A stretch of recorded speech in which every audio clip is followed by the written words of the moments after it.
আজ সকাল 11টায় বসবে ত্রয়োদশ জাতীয় সংসদের প্রথম অধিবেশন। এই অধিবেশনে ভাষণ দেবেন রাষ্ট্রপতি শাহাবুদ্দিন আহমেদ। নির্বাচিত হবে স্পিকার, ডেপুটি স্পিকার। কিন্তু কে সভাপতিত্ব করবেন এ নিয়ে রয়েছে ধোঁয়াশা।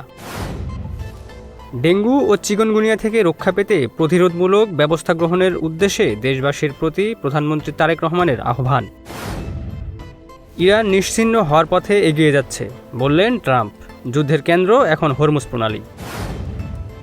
আমরা কেবল শত্রুর পরিপূর্ণ আত্মসমর্পণের অপেক্ষা করছি, ইরানের বিপ্লবী গার্ডের বিবৃতি।